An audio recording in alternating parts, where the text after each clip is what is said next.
विद्यार्थी मित्रों, आप सौ कोई मजा में शो खरू ने? हूँ पटेल धाराबी ओम शांति विद्यालय डिजिटल क्लास में आपनु हार्दिक स्वागत करूँ छूँ। धोरण 8 विषय विज्ञान आजनो आपणो विषयांक है प्राणियों में प्रजनन, चेप्टर नंबर 9। तो विद्यार्थी मित्रों, आ चेप्टर में आपणे प्राणियों में प्रजनन विषयनी वात करवाना छीए।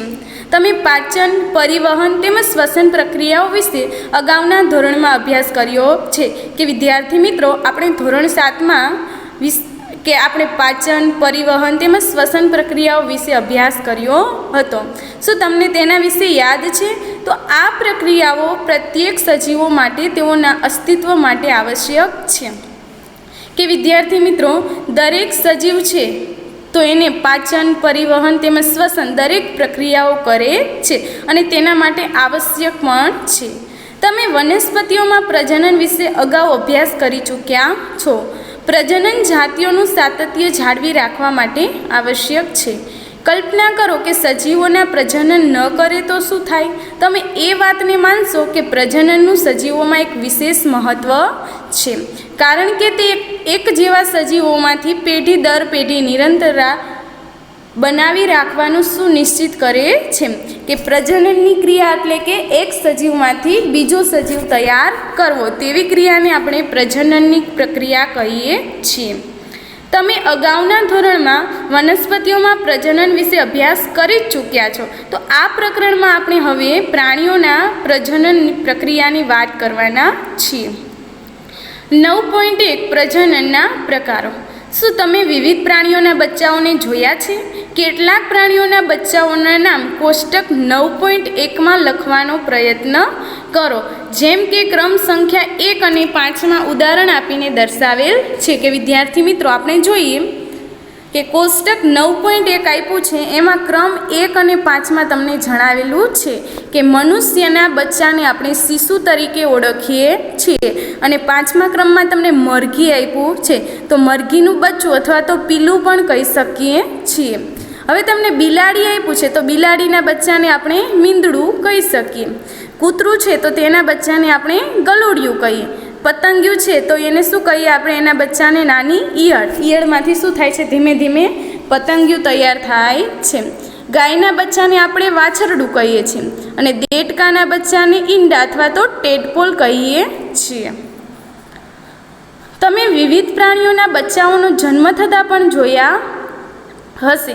શું તમે જણાવી શકો છો કે મરઘીનું બચ્ચું અને ઈયળ કેવા પ્રકારે જન્મ લે છે? બિલાડીનું બચ્ચું અને ગલુડિયું કેવી રીતે જન્મ લે છે? શું તમે વિચારો છો કે જન્મ પહેલાં આ સજીવોને એવા જ દેખાતા હતા જેવા અત્યારે દેખાય છે? તો ચાલો જાણકારી મેળવીએ। વનસ્પતિઓની જેમ જ પ્રાણીઓમાં પણ પ્રજનનના 2 પ્રકાર હોય છે, જેમ કે લિંગી પ્રજનન અને અલિંગી પ્રજનન। કે વિદ્યાર્થી મિત્રો, પ્રાણીઓમાં પ્રજનનના કેટલા પ્રકાર હોય છે? 2 પ્રકાર હોય છે, એક લિંગી પ્રજનન અને બીજું શું હોય છે? અલિંગી પ્રજનન। તો હવે આપણે લિંગી પ્રજનન વિશેની વાત કરવાના છીએ। ધોરણ 7માં તમે વનસ્પતિઓમાં પ્રજનન વિશે અભ્યાસ કર્યો છે કે એમાં આપણે જોયું તો સ્ત્રી કેસર અને પુંકેસર એવા ભાગો હતો અને એમાં ભાગો પડતા હતા। તમે યાદ કરવાનો પ્રયત્ન કરો। તમને યાદ હશે કે લિંગી પ્રજનન કરતી વનસ્પતિઓમાં નર અને માદા પ્રજનન ભાગો આવેલા હોય છે, એટલે કે આપણે સ્ત્રી કેસર ને પુંકેસર કહેતા હતા, બરાબર? એટલે કે જેને નર અને માદા પ્રજનન ભાગો પણ કહેવાય। શું તમે આ ભાગોના નામ જણાવી શકો છો? તો પ્રાણીઓમાં પણ નર અને માદામાં વિવિધ પ્રજનન ભાગો અથવા અંગો હોય છે। વનસ્પતિઓની જેમ જ પ્રાણીઓ પણ નર તેમજ માદા જન્યુ બનાવે છે, બરાબર? જેના જોડાણથી યુગ્મનજ બને છે। વિદ્યાર્થી મિત્રો, અહીંયા તમને એક વ્યાખ્યા પૂછાઈ શકે કે યુગ્મનજ એટલે શું? તો લખી શકો કે નર તેમજ માદા જન્યુને શું કહેવાય? માદા જન્યુના જોડાણને યુગ્મનજ કહે છે। આ યુગ્મનજથી શું થાય છે? એક નવો સજીવ બને છે, તો આ પ્રકારનું પ્રજનન કે જેમાં નર અને માદા જન્યુનું જોડાણ થતું હોય છે તેને લિંગી પ્રજનન કહે છે. કે વિદ્યાર્થી મિત્રો, યુગ્મનજ એટલે શું? તો કે નરજન્યુ અને માદા જન્યુના જોડાણથી શું બને છે? યુગ્મનજ બને છે. અને વિકાસ થતાં એમાંથી કેવો સજીવ બને છે? નવો સજીવ બને છે. તો આવા પ્રકારના જોડાણને લિંગી પ્રજનન કહેવામાં આવે છે.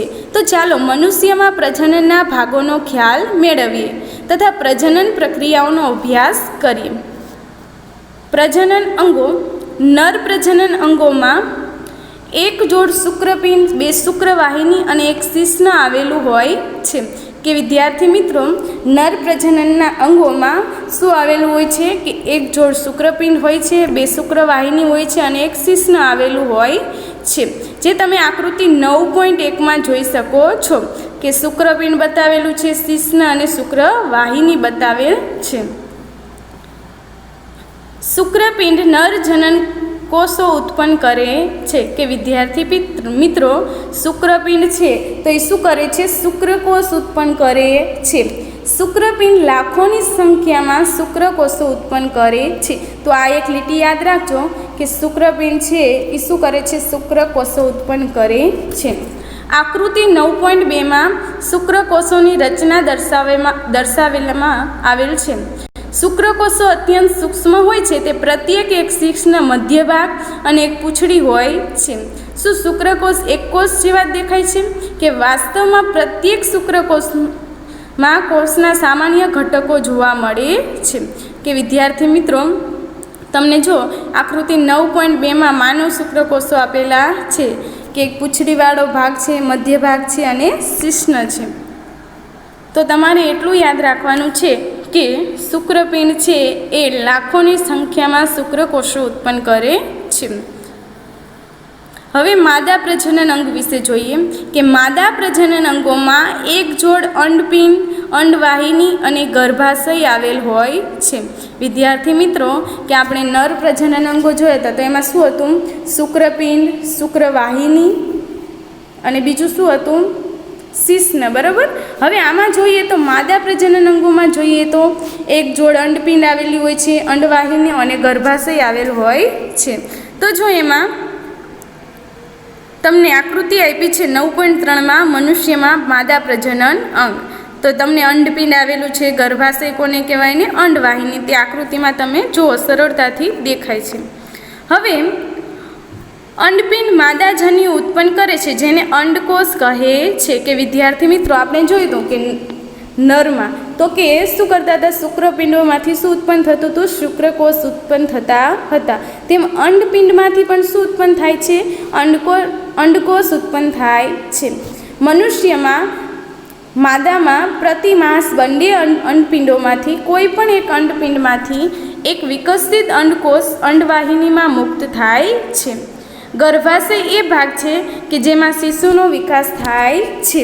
કે તમને પૂછે માદાના કયા અંગમાં શિશુનો વિકાસ થાય છે તો તમે કહી શકો ગર્ભાશયમાં થાય છે. શુક્રકોષની જેમ જ અંડકોષો પણ એક જ કોષ જ છે. બરાબર, એક કોષ હોય છે એમાં. હવે બુજો કે છે કે બુજોને યાદ છે કે વિભિન્ન પ્રાણીઓમાં અંડકોષનું કદ અલગ અલગ હોય છે.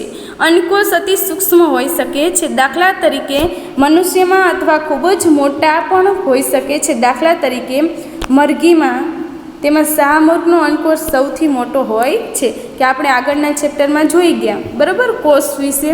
તો કે દરેકમાં કોષની સંખ્યા કેવી હોય છે? અલગ અલગ. પણ તેના કદ ઉપર આધાર રાખતું નથી, પણ એનું કાર્ય કેવું છે એ પ્રમાણે કોષનું કદ આપણે જોવામાં આવે છે કે એનું કોષનું કદ મોટું છે કે નાનું છે. તો ઉદાહરણ આપણે આપ્યું હતું તેમાં શાહમૃગનું ઈંડું છે એ સૌથી મોટો શું છે? અંડકોષ છે. ફલન વિશે જોઈએ કે પ્રજનન પ્રક્રિયાનું પહેલું ચરણ શુક્રકોષ અને અંડકોષનું જોડાણ છે. જ્યારે શુક્રકોષો અંડકોષના સંપર્કમાં આવે છે ત્યારે તેમાંથી એક શુક્રકોષ અંડકોષ સાથે જોડાઈ જાય છે. શુક્રકોષ અને અંડકોષના આ જોડાણને ફલન તરીકે ઓળખવામાં આવે છે. કે વિદ્યાર્થી મિત્રો, તમને ફલનની વ્યાખ્યા પૂછે તો તમે લખી શકો શુક્રકોષ અને અંડકોષના જોડાણને ફલન કહે છે. ફલન દરમિયાન શુક્રકોષો અને અંડકોષો જોડાઈને એક થઈ જાય છે, તો ફલનના પરિણામે યુગ્મનજનું નિર્માણ થાય છે અને પછી ધીમે ધીમે વિકાસ થતાં એક બીજા નવો સજીવ તૈયાર થાય છે. બરાબર. શું તમને જાણકારી હતી કે યુગ્મનજ એક નવા સજીવનો પ્રારંભ છે? તો આપણે અગાઉ જોયું. ફલનની પ્રક્રિયામાં માતાનો અંડકોષ અને પિતાના શુક્રકોષ જોડાણ પામે છે. એટલે નવી સંતતિમાં કેટલાક લક્ષણો તેની માતામાંથી અને કેટલાક લક્ષણો તેના પિતામાંથી આનુવંશિક થાય છે. કે વિદ્યાર્થી મિત્રો, અંડકોષ અને શુક્રકોષના જોડાણથી ફલનની પ્રક્રિયા થાય છે અને ફલનની પ્રક્રિયા બાદ યુગ્મનજમાં એનું નિર્માણ થાય છે અને તેમાંથી એક શું થાય છે? બીજો નવો સજીવ તૈયાર થાય છે. તમારા ભાઈ અને બહેનને જુઓ અને એ ઓળખવાનો પ્રયત્ન કરો, તેમનામાં કયા લક્ષણો માતામાંથી અને કયા લક્ષણો પિતામાંથી પ્રાપ્ત થાય છે. તો વિદ્યાર્થી મિત્રો, આપણે કહેતા જોઈએ છીએ કે આ એના મમ્મી જેવો લાગે છે, આ એના પપ્પા જેવો લાગે છે. તો અમુક લક્ષણો છે તે એના માતામાંથી પ્રાપ્ત થયા હોય છે અને અમુક લક્ષણો એના પિતામાંથી પ્રાપ્ત થયા હોય છે. તો જે ફલન માદાના શરીરની અંદર થાય છે તો એને અંતઃફલન કહેવાય છે. કે વિદ્યાર્થી મિત્રો, તમને પૂછે કે અંતઃફલન એટલે શું? તો કે જે ફલન માદાના શરીરની અંદરના ભાગમાં થાય છે તો તેને અંતઃફલન કહેવામાં આવે છે. તો મનુષ્ય છે, ગાય, કૂતરા તથા મરઘી વગેરે અનેક પ્રાણીઓમાં શું થાય છે? અંતઃફલન એટલે કે અંદરની તરફ થાય છે. તમને જાણીને આશ્ચર્ય થશે કે અનેક પ્રાણીઓમાં ફલનની ક્રિયા માદા પ્રાણીના શરીરની બહારે થાય છે. તો આવા પ્રાણીઓમાં ફલન પાણીમાં થાય છે. તો ચાલો જાણીએ કે આ ક્રિયા કેવી રીતે સંપન્ન થતી હશે. કે વિદ્યાર્થી મિત્રો, ઘણા બધા પ્રાણીઓ એવા છે કે એની ફલનની ક્રિયા છે માદા પ્રાણીના શરીરની અંદરની બાજુ નહીં પણ બહાર થતી હોય છે. તો આવા પ્રાણીઓમાં ફલનની પ્રક્રિયા કેમાં થતી હોય છે? પાણીમાં થતી હોય છે. વસંત અથવા ચોમાસાની ઋતુમાં કોઈ તળાવ અથવા વહેતા ઝરણાની મુલાકાત કરો. પાણીમાં તરતા દેડકાના ઈંડાઓને શોધો. ઈંડાઓનો રંગ તથા કદ નોંધો. કે જ્યારે દેડકા પહેલાં શું થાય છે? શેમાં વિકાસ થાય છે? ઈંડાનો. અને ધીમે ધીમે એ અવસ્થા પ્રાપ્ત કરતાં કરતાં એનો દેડકામાં વિકાસ થાય છે. વસંત અથવા ચોમાસાની ઋતુમાં દેડકાઓ તથા ટોડ તળાવ દેડકાઓ તથા શું કહેવાય? દેડકાઓનું બીજું નામ ટેડપોલ પણ કહી શકીએ છીએ. તળાવ અથવા ધીમેથી વહેતા ઝરણા પાસે જાય છે. કે ચોમાસાની ઋતુમાં દેડકાઓ છે તળાવ પાસે અથવા તો વહેતા ઝરણા પાસે જાય છે અને માદા જેવા અંડકોષ મુક્ત કરે છે. તરત જ નર તેની ઉપર શુક્રકોષોનો ત્યાગ કરે છે. કે શું થાય છે? અંડકોષ અને શુક્રકોષોનું જોડાણ થાય છે. પ્રત્યેક શુક્રકોષ તેની લાંબી પૂંછડીની મદદથી પાણીમાં આમ તેમ તર્યા કરે છે અને શુક્રકોષો અંડકોષોના સંપર્કમાં આવે છે અને પરિણામે ફલન થાય છે. તો આવા પ્રકારનું ફલન કે જેમાં નર અને માદા પ્રજનન કોષોનું જોડાણ માદા શરીરની બહાર થતું હોય તો તેને બાહ્ય ફલન કહે છે અને અંદરની બાજુ થતું હોય તો એને શું કહેવાય? અંતઃફલન. અને માદા પ્રજનન તેમજ નર પ્રજનન કોષોનું જોડાણ થઈને માદા શરીરની બહાર થતું હોય તો એને આપણે બાહ્ય ફલન કહીએ છીએ. તો આવું ફલન કોનામાં જોવા મળે? તો કે માછલીઓ, સ્ટારફિશ જેવા જલીય પ્રાણીઓમાં જોવા મળે છે. તે બાહ્ય ફલન દર્શાવે છે. હવે બુજો કે છે કે માછલી અને દેડકો એકસાથે અસંખ્ય ઈંડા કેમ મૂકે છે જ્યારે મરઘી એકસાથે એક જ ઈંડું આપે છે? તો જોઈએ કે પહેલી કહે છે કે આ પ્રાણીઓ સેકન્ડો અંડકોષ મૂકે અને લાખો શુક્રકોષ મુક્ત કરે છે. તેમાંથી બધા અંડકોષો ફલન પામીને નવા સજીવનું નિર્માણ નથી કરી શકતા. એનું કારણ છે કે અંડકોષ તેમજ શુક્રકોષો સતત પાણીની ગતિ, વાયુ તેમજ વરસાદની અસરથી પ્રભાવિત થતા રહેતા હોય છે. અને તળાવમાં બીજા એવા પણ પ્રાણીઓ હોય છે કે જે આ ઈંડાઓનું ભોજન કરતા હોય છે. એટલે શું કરે છે કે અંડકોષો અને શુક્રકોષો છે એમાં બધાનું ફલન થતું હોતું નથી. આથી જ અંડકોષ અને શુક્રકોષોનું મોટી સંખ્યામાં ઉત્પન્ન થવું આવશ્યક છે, જેથી તેમાંથી કેટલાકનું ફલન શક્ય બની શકે અને કેટલાનું નથી બની શકતું. હવે જોઈએ ભ્રૂણનો વિકાસ. ભ્રૂણ એટલે કે નાના બાળકનો વિકાસ. ફલનના પરિણામ સ્વરૂપે યુગ્મનજનું નિર્માણ થાય છે. કે વિદ્યાર્થી મિત્રો, ફલનની પ્રક્રિયા બાદ શેનું નિર્માણ થાય છે? યુગ્મનજ એટલે કે શું થાય છે? નવા સજીવનું નિર્માણ થાય છે. જ્યારે નરકોષ અને માદા કોષના જોડાણથી ફલનની પ્રક્રિયા થાય છે અને ફલન બાદ કયા સ્વરૂપમાં પરિણમે છે? યુગ્મનજમાં. જે વિકાસ પામીને ભ્રૂણમાં પરિવર્તિત થાય છે, બરાબર, કે વિકાસ પામીને શેમાં? ભ્રૂણમાં પરિવર્તિત થાય છે. ભ્રૂણ એટલે કે નાનું બાળક. યુગ્મનજનું સતત વિભાજન થઈને કોષની ગોળાકાર રચનામાં ફેરવાય છે. ત્યારબાદ કોષો સમૂહ બનાવે છે, જે વિકાસ પામીને પેશીઓ અને શરીરના અંગો તરીકે વિકાસ થાય છે. કે વિદ્યાર્થી મિત્રો, આપણે અગાઉના ચેપ્ટરમાં જોયું હતું કે કોષોના સમૂહને શું કહેવાય? પેશી. અને પેશીના સમૂહને પછી શું એના અંગો તૈયાર થાય છે શરીરના. તો આ વિકાસ પામતી સંરચનાને ભ્રૂણ કહે છે. ભ્રૂણ ગર્ભાશયની દિવાલ પર ચોંટી જાય છે અને વિકાસ પામ્યા કરે છે. બરાબર, કે ભ્રૂણનો વિકાસ છે એ માદાના ગર્ભાશયમાં થાય છે. ગર્ભાશયમાં ભ્રૂણનો સતત વિકાસ થતો રહે છે. ધીરે ધીરે વિવિધ શારીરિક અંગો જેવા કે હાથ, પગ, માથું, આંખો, કાન વગેરે વિકસિત થાય છે. અને ભ્રૂણની એ અવસ્થા કે જેમાં બધા જ શારીરિક અંગોની ઓળખ થઈ શકે છે તેને ગર્ભ કહે છે. જ્યારે ગર્ભનો વિકાસ પૂર્ણ થઈ જાય છે ત્યારે માતા નવજાત શિશુને જન્મ આપે છે. મરઘીમાં પણ કેવું ફલન થાય છે? અંતઃફલન થાય છે. તો શું મરઘી મનુષ્ય અને ગાયની જેમ બચ્ચાને જન્મ આપે છે? તમે જાણો છો કે મરઘી બચ્ચાને જન્મ આપતી નથી, તો પછી મરઘીનું બચ્ચું કઈ રીતે જન્મ લે છે? તો ચાલો જાણકારી મેળવીએ. ફલન પછી તરત જ યુગ્મનજ સતત વિભાજન પામ્યા કરે છે. અંડવાહિનીમાં નીચેની તરફ ખસતો રહે છે. તેનું નીચેની તરફ ખસવાથી સાથે સાથે તેની આજુબાજુ સુરક્ષિત પડ બનતું જાય છે. અને મરઘીના ઈંડા પર જોવા મળતું કઠણ કવચ પણ આવું જ એક સુરક્ષિત પડ છે. વિકસિત ભ્રૂણની ઉપર કઠોર કવચનો પૂર્ણ વિકાસ થયા બાદ મરઘી શું કરે છે? ઈંડા મૂકે છે. અને મરઘીના ઈંડામાંથી બચ્ચું બનવા માટે 3 અઠવાડિયા જેટલો સમય લાગે છે. કે વિદ્યાર્થી મિત્રો, અહીંયા આપણે જાણકારી મેળવી શકીએ કે મરઘીના ઈંડામાંથી બચ્ચું બનવા માટે કેટલો સમય લે છે? તો 3 અઠવાડિયા લે છે. પર્યાપ્ત ગરમી મળે તે માટે ઈંડા ઉપર બેઠેલ મરઘીને તમે જોઈ હશે. શું તમે જાણો છો કે ઈંડાની અંદર બચ્ચાનો વિકાસ આ પ્રક્રિયા દરમિયાન જ થાય છે. બચ્ચાનો સંપૂર્ણ વિકાસ થયા પછી કવચ તૂટે છે અને બચ્ચું બહાર આવે છે. બરાબર, કે તમે મરઘીનું ઈંડું જોયું હશે ને અંદર શું થાય છે?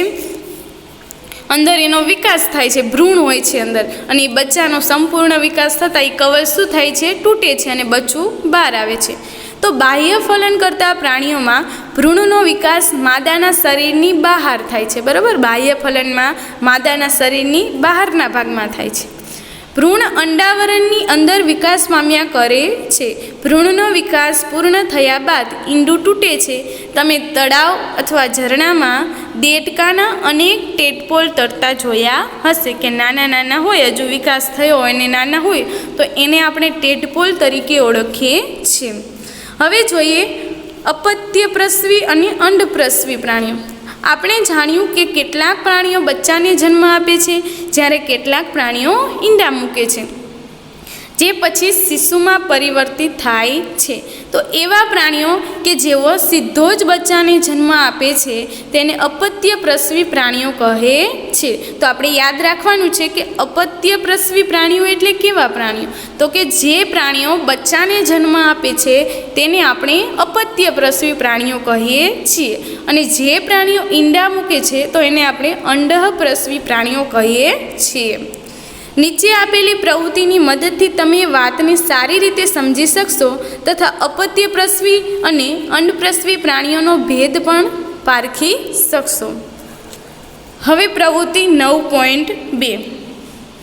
હવે જો દેડકો છે તો એ શું મૂકે છે?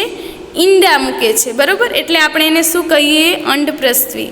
ગરોળી, પતંગિયું ફૂદ્દો, મરઘી તથા કાગડા અથવા કોઈ અન્ય પક્ષીઓના ઈંડા ભેગા કરવાનો પ્રયત્ન કરો. શું તમે આ બધા પ્રાણીઓના ઈંડાઓને એકત્રિત કરી શકશો? જે ઈંડાઓને તમે એકત્રિત કર્યા છે તેનું ચિત્ર બનાવો. કેટલાક પ્રાણીઓના ઈંડા એકત્રિત કરવા સહેલા છે, કારણ કે તેની માતા શરીરની બહાર ઈંડા મૂકે છે. જે પ્રાણીઓના ઈંડા એકત્રિત કરવામાં તમે સફળ રહ્યા છો તે પ્રાણીઓ અંડઃપ્રસવી પ્રાણીઓના ઉદાહરણ છે. પરંતુ તમે ગાય, કૂતરા તથા બિલાડીના ઈંડા એકત્રિત નહીં કરી શકો. એવું એટલા માટે કારણ કે તે ઈંડા નથી મૂકતા. કે વિદ્યાર્થી મિત્રો, ગાય છે, કૂતરું છે, બિલાડી છે, બરાબર, એના ઈંડા આપણે એકત્રિત કરી શકતા નથી. કેમ કે એ ઈંડા મૂકતા નથી, પણ નાના બચ્ચાને જન્મ આપે છે. તો આ કેવા પ્રાણીઓ કહેવાય? તો અપત્યપ્રસવી પ્રાણીઓ કહેવાય. શું તમે અપત્યપ્રસવી તેમજ અંડઃપ્રસવી પ્રાણીઓના અન્ય ઉદાહરણ આપી શકો છો? તો હવે આપણે આપી શકીએ, બરાબર, કે મનુષ્ય છે, ગાય છે, કૂતરો છે, તો આ બધા કેમાં આવશે? અપત્યપ્રસવી. તેમજ મરઘી છે, પતંગિયું છે, આ બધા આપણે જોયા એ કેવા છે? અંડઃપ્રસવી પ્રાણીઓ. હવે શિશુમાંથી પુખ્ત સ્વરૂપ, કે નવજાત જન્મેલા પ્રાણી અથવા ઈંડાના તૂટવાથી નીકળેલા પ્રાણી ત્યાં સુધી વૃદ્ધિ કરતા રહે છે જ્યાં સુધી તે પુખ્ત ન થઈ જાય. પુખ્ત એટલે કે અમુક સમયે, બરાબર, જે સાવ મોટા થઈ જાય એવા. તો કેટલાક પ્રાણીઓમાં નવજાત બચ્ચા પુખ્ત પ્રાણીથી સાવ અલગ જ દેખાય છે. કે રેશમના કીડાનું જીવનચક્ર યાદ કરો. તો વિદ્યાર્થી મિત્રો, ધોરણ 7માં આપણે શીખી ગયા છીએ કે રેશમના કીડામાંથી આપણે શું બનાવતા હતા? પતંગિયું તૈયાર કરતા હતા. તો એની જીવનગાથા યાદ કરો કે રેશમના કીડા શું કરતા હતા?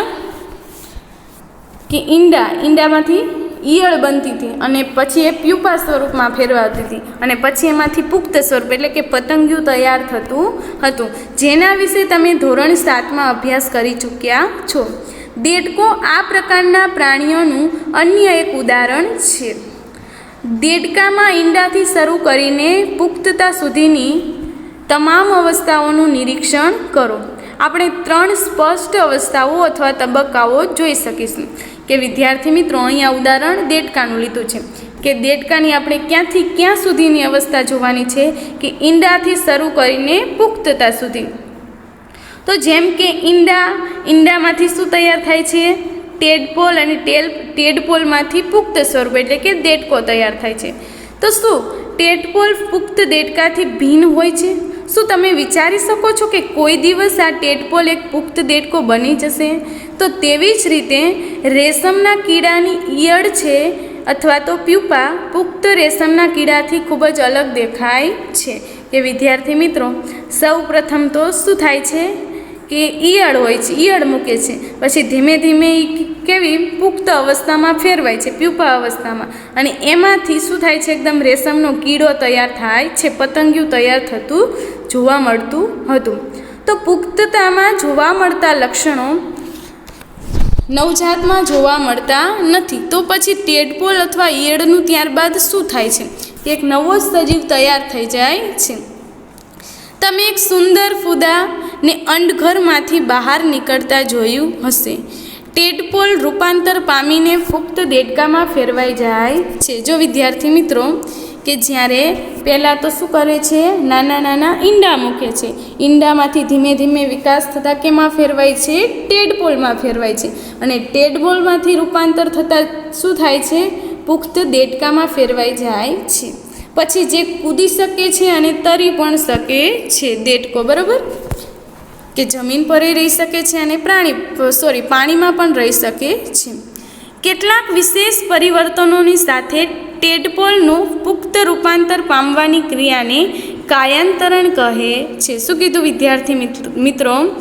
કે ટેડપોલનું શેમાં રૂપાંતર થાય છે? પુખ્તતામાં. તો એવા રૂપાંતર પામવાની ક્રિયાને કાયાંતરણ કહે છે.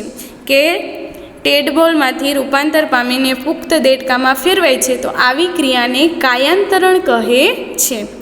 જેમ જેમ આપણે મોટા થઈએ છીએ તેમ તેમ આપણે શરીરમાં કેવા પરિવર્તનો જોઈએ છીએ? શું તમે વિચારો છો કે આપણું પણ કાયાંતરણ થાય છે? મનુષ્યના જન્મ સમયથી જ નવજાત શિશુમાં પુખ્ત જેવા શારીરિક અંગો આવેલા હોય છે, કે જ્યારે નવજાત શિશુ હોય છે ત્યારે આ કાન નાક બધું હોય છે, બરાબર, એવા બધા જ શારીરિક અંગો આવેલા હોય છે, પણ ત્યારે કેવા હોય છે, કદમાં સાવ નાના હોય છે. જેમ બાળકનો વિકાસ થતો જાય છે, વૃદ્ધિ અને વિકાસ સમયાંતરે, એટલે શારીરિક અંગો વધવા લાગે છે. અલિંગી પ્રજનન વિશે હવે અભ્યાસ કરીશું. અત્યાર સુધી આપણે પ્રજનન પ્રક્રિયાઓનો અભ્યાસ એવા પ્રાણીઓમાં કર્યો કે જેનાથી આપણે પરિચિત હતા. જો વિદ્યાર્થી મિત્રો, અત્યાર લગી આપણે જોયું લિંગી પ્રજનન, અને લિંગી પ્રજનન કોને કહેતા હતા? તો કે નર પ્રજનન અને માદા પ્રજનનના જોડાણથી જે ફલનની પ્રક્રિયા થતી હોય છે, તો તેને આપણે કેવું પ્રજનન કહેતા હતા? લિંગી પ્રજનન. અને હવે આપણે અલિંગી પ્રજનન જોવાના છીએ. અત્યાર સુધી આપણે પ્રજનન પ્રક્રિયાઓનો અભ્યાસ એવા પ્રાણીમાં કર્યો કે જેનાથી આપણે પરિચિત હતા, પરંતુ અત્યંત નાના પ્રાણીઓમાં જેવા કે હાઇડ્રા તેમજ સૂક્ષ્મદર્શી પ્રાણી જેમ કે અમીબામાં પ્રજનન કેવા પ્રકારે થતું હશે? શું તમે તેઓની પ્રજનન કરવાની રીત વિશે જાણો છો? તો ચાલો તેની જાણકારી પ્રાપ્ત કરીએ. કે અમીબા છે, હાઇડ્રા છે, તો આ બધામાં અલિંગી પ્રજનન થાય છે, તો એની જાણકારી હવે આપણે મેળવવાના છીએ. કે વિદ્યાર્થી મિત્રો, તમને નીચે જો આપ્યું છે દેડકાનું જીવનચક્ર, તો દેડકા પહેલાં શું કરે છે? ઈંડા મૂકે છે, અને પછી શું થાય છે? એમાં ટેડપોલમાં વિકાસ પામે છે. શરૂઆતનો ટેડપોલ કેવો હશે? એકદમ નાનું હશે. પછી ધીમે ધીમે વિકાસ થતાં અત્ય ટેડપોલ કે સૌથી મોટો થાય છે, અને પછી શું થાય છે? પુખ્ત દેડકો તૈયાર થાય છે. હવે આપણે હાઇડ્રા વિશે જોવાના છીએ. તમને કે 9.11માં હાઇડ્રામાં કલિકા સર્જન, તમને જો હાઇડ્રાની આકૃતિ દોરેલી આપી છે. હાઇડ્રાની સ્થાયી સ્લાઇડ લ્યો. વિપુલ દર્શક કાચ અથવા સૂક્ષ્મદર્શક યંત્રની મદદથી સ્લાઇડનું નિરીક્ષણ કરો. પિતૃ શરીર ઉપરથી શું કોઈ ઉપસેલી સંરચના જોવા મળે છે? તો આ ઉપસેલી સંરચનાઓની સંખ્યાની ગણતરી કરો. તેનું કદ પણ નોંધો. હાઇડ્રાનું ચિત્ર એવું જ બનાવો જેવું સ્લાઇડમાં દેખાય છે, તથા આ ચિત્રની સરખામણી આકૃતિ 9.11માં દર્શાવેલા હાઇડ્રાના ચિત્ર સાથે કરો. કે પ્રત્યેક હાઇડ્રામાં એક કે તેથી વધુ ઉપસેલા ભાગ જોવા મળે છે. જો વિદ્યાર્થી મિત્રો, તમને જોવા મળે છે, બરાબર, કે ઉપસેલો ભાગ છે તો એક કરતાં વધારે જોવા મળે છે તમને. તો આ ઉપસેલી રચના વિકાસ પામતો નવો સજીવ છે, જેને કલિકા કહે છે. કે વિદ્યાર્થી મિત્રો, જે હાઇડ્રામાં ઉપસેલો ભાગ છે અને એમાં તમને એક કે વધારે ઉપસેલા ભાગ દેખાય છે, અને અંતે એનો ધીમે ધીમે વિકાસ થતાં એ શેમાં ફેરવાય છે? એક નવા સજીવમાં ફેરવાય છે. તો જેને આપણે શું કહીએ છીએ? કલિકા કહીએ છીએ. યાદ કરો કે ઈસ્ટમાં પણ કલિકા જોવા મળે છે. હાઇડ્રામાં પણ એકલ પિતૃમાંથી ઉદ્ભવતા ઉપસેલા ભાગોમાંથી નવો સજીવ વિકાસ પામે છે. કે વિદ્યાર્થી મિત્રો, અલિંગી પ્રજનનમાં કેવું હોય? કાં તો આ પ્રજનનમાં બંનેની જરૂર પડતી નથી, કાં નર પ્રજનન હોય કાં તો માદા પ્રજનન, જેને આપણે અલિંગી પ્રજનન કહીએ છીએ. આવા પ્રજનનમાં એક જ પિતૃમાંથી નવો સજીવ ઉત્પન્ન થતો હોય છે, તેથી તેને અલિંગી પ્રજનન કહીએ છીએ. અને લિંગી પ્રજનનમાં બંનેની હાજરી હોય છે, બરાબર, અને અલિંગી પ્રજનનમાં કોઈ એકની હાજરી હોય છે. તો ઉદાહરણ તમે આપી શકો કે હાઇડ્રામાંથી કલિકામાંથી નવો સજીવ ઉદ્ભવે છે, બરાબર, કે હાઇડ્રામાં કેમાંથી નવો સજીવ ઉદ્ભવે છે? તો એની કલિકામાંથી. કલિકાનો ધીમે ધીમે વિકાસ થતાં તે નવા સજીવમાં ઉદ્ભવે છે. આથી આવા પ્રજનનને કલિકા સર્જન પણ કહે છે. અલિંગી પ્રજનનની અન્ય પદ્ધતિ અમીબામાં જોવા મળે છે. ચાલો જોઈએ તે કઈ રીતે થાય છે. કે વિદ્યાર્થી મિત્રો, અગાઉના ચેપ્ટરમાં આપણે જોઈ ગયા કે અમીબા છે એ એક જ કોષ ધરાવે છે. તમે અમીબાની રચના વિશે અભ્યાસ કરી ચૂક્યા છો. યાદ કરો. ચલો, કે અમીબા છે અનિયમિત આકારના હોય છે. એનો આકાર રહ્યો એ જળવાયેલો રહેતો નથી. અમીબા એક કોષી સજીવ છે. કેમ અમીબા એક કોષી સજીવ છે? કે અમીબા છે એક જ કોષ ધરાવે છે, તેથી તેને એક કોષી સજીવ કહ્યું. તેમાં કોષ કેન્દ્રના 2 ભાગોમાં વિભાજનથી પ્રજનન ક્રિયાની શરૂઆત થાય છે. ત્યારબાદ કોષ પણ 2 ભાગોમાં વિભાજિત થાય છે, જેના પ્રત્યેક ભાગમાં કોષ કેન્દ્ર હોય છે. વિદ્યાર્થી મિત્રો, તમને અહીંયા આકૃતિ આપેલી છે, બરાબર? જો 9.12માં કે એમાં શું કીધું આપણને કે તેમાં કોષ કેન્દ્રના 2 ભાગોમાં વિભાજનથી પ્રજનનની ક્રિયા શરૂઆત થાય છે. કે જો વિદ્યાર્થી મિત્રો, જ્યારે અમીબાનો અંદરનો ભાગ જો અંદર શું આવેલું છે? કોષ કેન્દ્ર છે. તો એ કોષ કેન્દ્રનો ધીમે ધીમે 2 ભાગમાં કે એના 2 કોષોમાં વિભાજન થાય છે. ત્યારબાદ કોષ 2 ભાગોમાં વિભાજિત થઈ જાય છે. તેના પ્રત્યેક ભાગમાં શું હોય છે? કોષ કેન્દ્ર જોવા મળે છે. અને પરિણામ સ્વરૂપે એક પિતૃમાંથી 2 અમીબા મળે છે.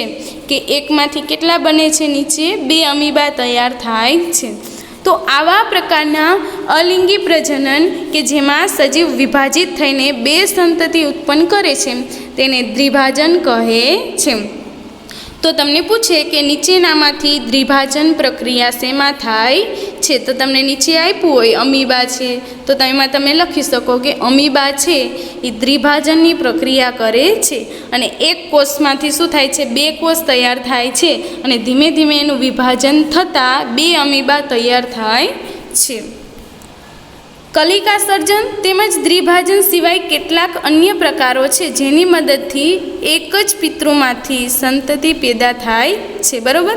કે કલિકા સર્જન અને જે અમીબા જોયું આપણે દ્વિભાજનની પ્રક્રિયા, એમાં એક જ પિતૃમાંથી આપણે નવો સજીવ ઉત્પન્ન કરી શકીએ છીએ. તો વિદ્યાર્થી મિત્રો, તેના વિશે તમે હવે પછીના ધોરણમાં અભ્યાસ કરશો. તો વિદ્યાર્થી મિત્રો, અહીંયા આપણું ચેપ્ટર રહ્યું એ પૂરું થાય છે. તો આ ચેપ્ટરમાં આપણે જોયું કે પ્રજનનના 2 પ્રકાર જોયા, લિંગી પ્રજનન અને અલિંગી પ્રજનન. અને આપણે લિંગી પ્રજનનના પાછા અંદર 2 પ્રકાર જોયા. તો કયા કયા? નર પ્રજનન અને માદા પ્રજનન. એના અંગો વિશે પણ અભ્યાસ કર્યો, તેમજ અલિંગી પ્રજનન પણ જોયું. તો વિદ્યાર્થી મિત્રો, અહીંયા આપણું ચેપ્ટર પૂરું થાય છે.